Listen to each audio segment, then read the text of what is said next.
Hello बच्चों, अपन पढ़ रहे हैं जीवाणु जनित रोग यानी मानव संक्रामक रोग है। उसमें आज एक नया रोग पढ़ रहे हैं, उसका नाम अपने है जिसको कहते हैं निमोनिया। न्यूमोनिया ये बीमारी लगभग सब बच्चों को हो रखी होगी। मेरे हिसाब से ऐसा कोई बच्चा नहीं जिसको निमोनिया नहीं होता है। निमोनिया मतलब क्या होता है कि उसको सांस लेने में तकलीफ आती है। उसको नॉर्मल जुकाम होता है, उस पर ध्यान नहीं देते हैं तो ये निमोनिया बढ़ जाता है।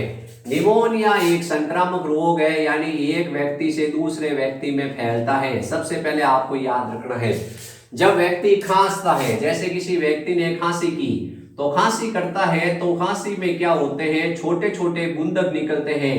उन बूंदक को कहते हैं एरोसोल। क्या कहते हैं? एरोसोल। यानी छोटे छोटे ये बूंद निकली है मैंने खांसा, खांसी में थूक निकला, उसको मैंने कहा बूंदक, बूंद का।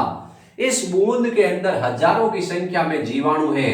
जैसे मेरे पास खड़ा है मेरा दोस्त, मुझे निमोनिया हो रखा है मैं उसके सामने खांसूंगा तो बहुत सारे बूंदक उसके शरीर में घुस जाएंगे हवा के माध्यम से। किसके माध्यम से? हवा के माध्यम से। और उसका इलाज हो जाएगा, उसको निमोनिया हो जाएगा। बेचारा आया था हालचाल पूछने, मैंने कहा तू भी निमोनिया लेता जा, मेरे पास बहुत सारे जीवाणु हैं। इस जीवाणु का नाम होता है स्ट्रेप्टोकोकस। स्ट्रेप्टोकोकस निमोनी, ये आपको याद रखना है। जीवाणु का नाम आपको पक्का याद रखना है। आपको इसको याद करने का तरीका मैं बता दूं। आप कांच के सामने खड़े हो जाओ, 10 बार आप बोलो स्ट्रेप्टोकोकस निमोनी, स्ट्रेप्टोकोकस निमोनी से निमोनिया होता है, स्ट्रेप्टोकोकस निमोनी से निमोनिया होता है। आपको ये पक्कम पक्का याद हो जाएगा। फिर आप भूल जाओ तो टेंशन की जरूरत नहीं है। थोड़ी देर बाद अपने दोस्त का नाम रख दो कि तेरा नाम स्ट्रेप्टोकोकस निमोनी है। तो इस तरह से आप लोग आपस में क्या करो, कॉम्बिनेशन करो और याद कर लो इसको, स्ट्रेप्टोकोकस निमोनी को। फिर भी भूल जाओ, फिर याद कर लो, याद होगा ही होगा। तो ये आपको याद करना है स्ट्रेप्टोकोकस निमोनी। अब किताब में इसका नाम दे दिया एक और, इन्फ्लुएंजी। इन्फ्लुएंजी, इन्फ्लुएंजी अपन कह सकते हैं। इन्फ्लुएंजी एक वायरस है जो कि जुकाम का वायरस है। क्या है? इन्फ्लुएंजी हीमोफाइलस इन्फ्लुएंजी जीवाणु है। हीमोफाइलस इन्फ्लुएंजी, हीमोफाइलस इन्फ्लुएंजी, ये तो वैसे जुकाम का है लेकिन इन्होंने क्या कर दिया है, एनसीईआरटी ने इसका नाम लिख दिया कि इससे निमोनिया होता है। ठीक है, तो अपने को ध्यान रखना है कि ये एक्चुअल में एक ऐसी बीमारी है जो कि दूषित हवा से होती है। किससे होती है? कोई खांसे तो उसको होती है। अब इसका लक्षण क्या है? लक्षण वही है कि श्वास नली में कब जमा हो जाएगा, जो श्वास नली है उसमें कब जमा हो जाएगा, सांस लेने में तकलीफ होगी, यानी श्वासन मार्ग है वो अवरुद्ध हो जाएगा। सबसे मेन लक्षण उसका यही होता है। फिर डॉक्टर क्या करता है, या स्टेथोस्कोप लगा के चेक करता है। तो ये जैसे फेफड़े हैं, फेफड़ों में क्या होते हैं, वायु कोष्ठक होते हैं ऐसे, जिनसे गैसों का आदान प्रदान होता है। वायु कुपिकाएं होती हैं जिनको वायु कोष्ठक कह दिया। इनके अंदर एक तरल पदार्थ भर जाता है, इनके अंदर एक तरल पदार्थ भर जाता है, इनके अंदर एक तरल पदार्थ भर जाता है, जिसके कारण डॉक्टर जैसे यहाँ लगाता है उसको गड़गड़ गड़गड़ की आवाज आती है। वो कहता है बेटा तेरे इस वायु कोष्ठक में तरल भर गया है, तुझे निमोनिया हो गया है। ठीक है, इसके अलावा उसमें लक्षण होते हैं सर दर्द, भूख ना लगना।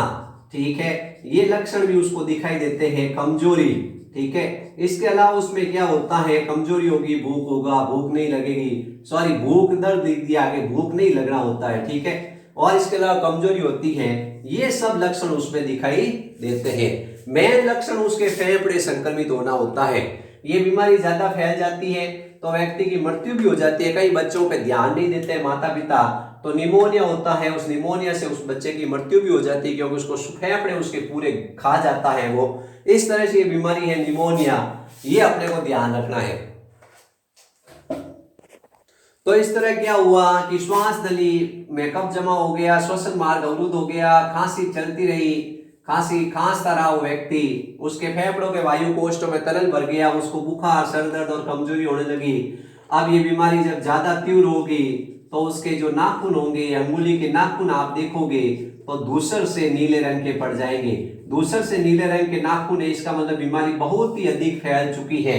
ये अपने को टाइफाइड में याद, निमोनिया में याद रखना है। निमोनिया सबसे पहले तो आपसे पूछा जाता है कि ये कैसा बीमारी है, संक्रामक बीमारी है, असंक्रामक बीमारी है, तो अपने को ये बताना है। अब मैं आपसे एक कमेंट बॉक्स में एक उत्तर चाहता हूं, मुझे बताना है बच्चों आपको एक प्रश्न का उत्तर, मलेरिया किसके द्वारा होता है? मलेरिया किसके द्वारा होता है? पहला ऑप्शन है प्रोटोजोआ से, दूसरा ऑप्शन है जीवाणु से, तीसरा ऑप्शन है कवक से, चौथा ऑप्शन है विषाणु से। आप चारों में से एक भी ऑप्शन मुझे बता सकते हो। मलेरिया किसके द्वारा होता है, मेरा उत्तर है। तो आप लोग कमेंट बॉक्स में इसका उत्तर जरूर लिखें। प्रोटोजोआ से होती है, जीवाणु से होती है, कवक से होती है, विषाणु से होती है। निमोनिया जीवाणु जनित बीमारी है। स्ट्रेप्टोकोकस निमोनिया जीवाणु का नाम याद रखना है। हीमोफाइलस इन्फ्लुएंजा जीवाणु है। लक्षण आपको सीधा निमोनिया याद रखना है कि ये फैलेगा कैसे। कोई व्यक्ति खांसता है तो उसके मुंह से बहुत सारी बूंदें निकलती है, उनको कहते हैं एरोसोल या बूंदक। वो हवा में फैलती है और दूसरे व्यक्ति के श्वसन मार्ग से वो अंदर घुस जाती है। और फिर उसके बाद में अपन कहते हैं आजकल इसके टीके भी आ चुके हैं, डीपीटी के टीके, जिनसे निमोनिया होने की संभावना थोड़ी कम होती है। पिछले वीडियो के अंदर मैंने टाइफाइड वाले वीडियो पढ़ाया था, उसमें मैंने एक क्वेश्चन पूछा था कि कैंसर बीमारी कैसी बीमारी है। तो कैंसर बीमारी असंक्रामक रोग होता है, एक व्यक्ति से दूसरे व्यक्ति में ये बीमारी नहीं फैलती है, ये ध्यान रखना है। ये सवाल आता है कैंसर बीमारी संक्रामक रोग है, असंक्रामक रोग है, तो अपने को उत्तर बताना है असंक्रामक रोग। अगर इस प्रश्न का उत्तर चाहिए तो आप मेरे अगले वीडियो को देखें, मैं आपको इसमें उत्तर बता दूंगा मलेरिया रोग किसके कारण होता है।